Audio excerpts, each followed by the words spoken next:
Facebook ব্যবহারে Bangladesh bank বিশেষ নির্দেশনা দিয়েছেন। তো ফেসবুক ব্যবহার যারা করে বাংলাদেশের মানুষ তাদেরকে নির্দেশনা দিয়েছেন নাকি ব্যাংক সংশ্লিষ্ট যারা আছেন, যারা ব্যাংকে কর্মকর্তা আছেন তাদেরকে নির্দেশনা দিয়েছেন, এটি কিন্তু একটা এখন জানার বিষয়। কারণ ফেসবুক যে পরিচালনা বা ব্যবহার করা নিয়ে সরকার হয়তোবা জাতির উদ্দেশ্যে তারা কিছু নির্দেশনা দিতে পারে, তবে এবার ব্যতিক্রম একটি সংবাদ আমার চোখের সামনে পড়েছে। সেটি হচ্ছে যে ফেসবুক ব্যবহারে বিশেষ নির্দেশনা জারি, তাও আবার বাংলাদেশ ব্যাংক দিয়েছে। তো ফেসবুক ব্যবহারে যে বিশেষ নির্দেশনা জারি করেছেন এটি নিয়ে দৈনিক জনকণ্ঠ পত্রিকা 16 জানুয়ারি 2025 আসলে কি তথ্যটি প্রকাশ করেছে সেটি আমি আপনাদের সামনে উপস্থাপন করছি। বাংলাদেশ ব্যাংকের কর্মরত কর্মকর্তা কর্মচারীদের ফেসবুক সহ সামাজিক যোগাযোগ মাধ্যম ব্যবহারের বিষয়ে সতর্ক থাকার নির্দেশ দেন বাংলাদেশ ব্যাংকের হিউম্যান রিসোর্স ডেভেলপমেন্ট HRD বিভাগ। বৃহস্পতিবার বাংলাদেশ ব্যাংকের সংশ্লিষ্ট বিভাগ এই সংক্রান্ত একটি পরিপত্র জারি করা হয়। নির্দেশিকায় সামাজিক যোগাযোগ মাধ্যম ব্যবহারে সরকারি প্রতিষ্ঠান ও কর্মচারীদের করণীয় ও বর্জনীয় নির্ধারণ করা এবং এক্ষেত্রে প্রয়োজনীয় নিরাপত্তা ও গোপনীয়তা নিশ্চিত করার বিষয়ে উল্লেখ করা হয়েছে।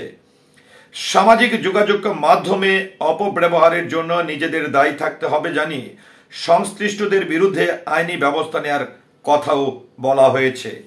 বিশেষ করে সামাজিক যোগাযোগ মাধ্যম অপব্যবহারকারী সংশ্লিষ্ট কর্মচারীর বিরুদ্ধে 2003-এর 44(1) ধারা মোতাবেক ব্যবস্থা গ্রহণের কথাও উল্লেখ করা হয়েছে। পরিপত্রে বলা হয়েছে, সম্প্রতি বিভিন্ন সামাজিক যোগাযোগ মাধ্যমে বাংলাদেশ ব্যাংকের কিছু কর্মকর্তা কর্মচারী ইচ্ছা ও অনিচ্ছাকৃত ভাবে বাংলাদেশ ব্যাংক সম্পর্কিত বিভিন্ন বিষয়ে বিভ্রান্তিমূলক তথ্য প্রকাশ করা হয়েছে। এমনকি সহকর্মীদের বিরুদ্ধে অশালীন মন্তব্য করাও হয়েছে। এতে করে ব্যাংকের স্বাভাবিক কর্ম পরিবেশ ক্ষুণ্ণ হয় বলে দাবি করেন উক্ত বিভাগ। প্রথমত, সামাজিক যোগাযোগের বিভিন্ন মাধ্যমে বাংলাদেশ ব্যাংক সরকার বা রাষ্ট্রের ভাবমূর্তি ক্ষুণ্ণ হয় এমন কোনো পোস্ট, ছবি, audio, video upload, comment, like, share করা থেকে বিরত থাকতে হবে।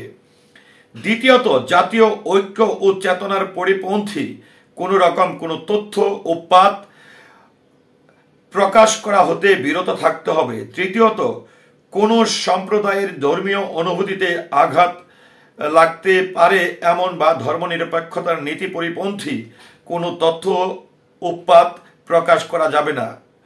সাম্প্রদায়িক সম্প্রীতি বিনষ্ট বা আইন শৃঙ্খলা অবনতি ঘটতে পারে এরকম কোনো পোস্ট, ছবি, audio, video upload, comment, like, share করা থেকে বিরত থাকতে হবে। চতুর্থত, জাতীয় গুরুত্বপূর্ণ ব্যক্তি, প্রতিষ্ঠান বা অন্য কোনো সার্ভিস বা পেশাকে হেয় প্রতিপন্ন করে এমন কোনো পোস্ট দেয়া থেকে বিরত থাকতে হবে। এছাড়া লিঙ্গ বৈষম্য বা এ সংক্রান্ত বিতর্কমূলক কোনো তথ্য উপাত্ত প্রকাশ করা যাবে না, যেমন জনমনে অসন্তোষ বা অপ্রীতিকর মনোভাব সৃষ্টি করতে পারে এমন কোনো বিষয়ে লেখা, অডিও বা ভিডিও ইত্যাদি প্রকাশ বা শেয়ার করা।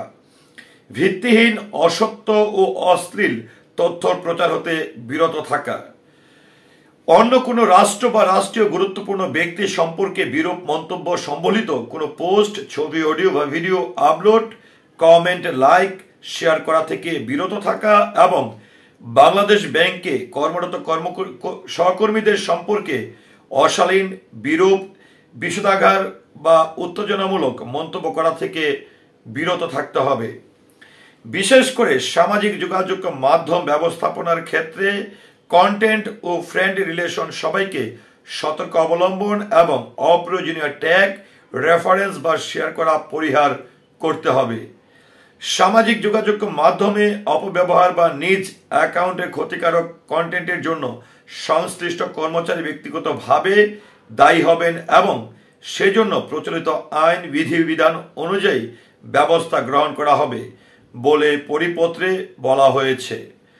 উল্লেখ্য, নির্দেশ না মানলে সামাজিক যোগাযোগ মাধ্যমে অপব্যবহার বা নিজ অ্যাকাউন্টে ক্ষতিকারক কন্টেন্টের জন্য সংশ্লিষ্ট কর্মকর্তা কর্মচারী ব্যক্তিগতভাবে দায়ী হবেন। কর্মকর্তা কর্মচারীদের সামাজিক যোগাযোগ মাধ্যমে বিভিন্ন পোস্ট, কমেন্ট, শেয়ার ইত্যাদি হিউম্যান রিসোর্সেস ডেভেলপমেন্ট কর্তৃক নিবিড়ভাবে পর্যবেক্ষণ করা হবে। তো ভিউয়ার্স, বাংলাদেশ ব্যাংক আসলে বাংলাদেশ ব্যাংকের যারা কর্মকর্তা কর্মচারী আছে তাদের ফেসবুক ব্যবহার, যে কোনো ভিডিও আপলোড, কন্টেন্ট শেয়ার কিংবা কমেন্ট করা বা অন্যের বিষয়ে কোনো ধরনের মন্তব্য করা বা ব্যাংকিং খাত নিয়ে কথা বলা, এই সকল কাজ থেকে বিরত থাকার জন্য সবাইকে আহ্বান জানিয়েছেন এবং নির্দেশনা দিয়েছেন। তো বাংলাদেশ ব্যাংক তাদের কর্মকর্তা কর্মচারীদের উদ্দেশ্যে ফেসবুক ব্যবহারে যে নির্দেশনাটি দিয়েছে, এটি নিয়ে আপনার মতামতকে আশা করছি কমেন্টের মাধ্যমে জানাবেন। সেই সাথে পুরো ভিডিওটির সঙ্গে থাকার জন্য অসংখ্য ধন্যবাদ। আসসালামু আলাইকুম।